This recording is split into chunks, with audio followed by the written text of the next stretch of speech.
Welcome to War Thunder with Subdude. How y'all doing today? Well, I would like to talk a little bit about the Westland Whirlwind, the heavy fighter in the British line of heavy fighters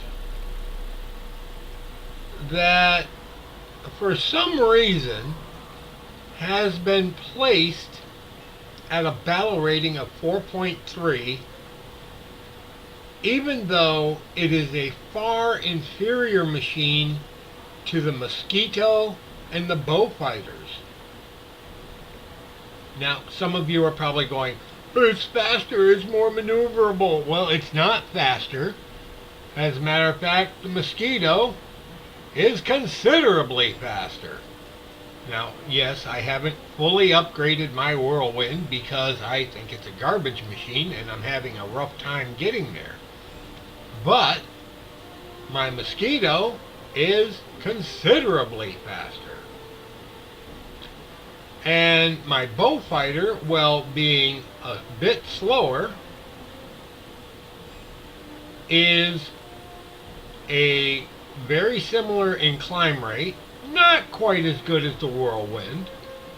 About 400 feet per minute slower climbing. But it carries an enormous amount of ammunition with the same guns.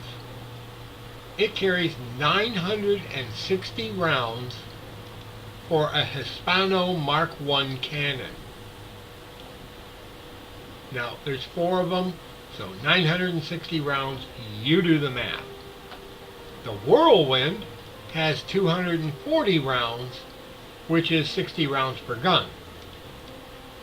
Now, I understand the Whirlwind is a much smaller airframe, but even for a much smaller airframe, it doesn't even come close to handling the firepower of a Beaufighter. And the Beaufighter is at a battle rating of 3.0 versus 4.3 for the Whirlwind. That doesn't make a lot of sense. And the Mosquito Mark VI, it's at a battle rating of 3.7, and it's even more heavily armed. And it's got Hispano Mark IIs. Plus 4 7.7 Brownings. And it's packing 600 rounds and 2,000 rounds respectively, while being faster, not quite as good climbing, but still a very respectable machine. The Whirlwind, in my opinion, is way over tiered.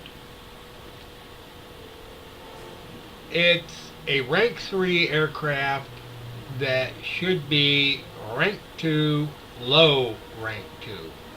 It should be right around the same level as the Beaufighter, if not below the Beaufighter. The Beaufighter does pack more ammo, which to me means it can stay in the fight much longer. 60 rounds going through the Hispano Mark I's does not take long at all, and especially when you have such a fragile aircraft as the Whirlwind, it makes even less sense to even bother trying to fly it. I understand that Great Britain really wasn't too pleased with the Whirlwind. I believe it was a very poor choice for the RAF to put into production, especially seeing as how the Peregrine engines were no longer in production by the time the Whirlwind made its debut. So they only had enough engines for something like 127 aircraft. It doesn't make a lot of sense. And it was an extremely short-ranged aircraft. It had a maximum range of like 127 miles or 125 miles. It's like, you gotta be kidding me. Why did they even bother? But then again, with such a short ammunition load, they were expected to go up, hit something, and come back down. The problem is, that's rarely how life works. And that's definitely not how it works in War Thunder. So, is the Whirlwind worth the trouble? I would have to say not really.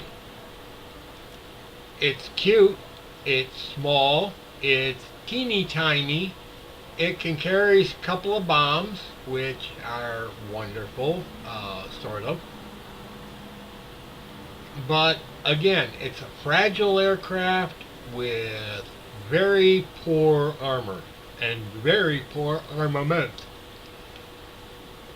I would not want to continue using this beyond spading it, and I probably will not be using this plane beyond spading it because it is, well, lackluster is overstating things.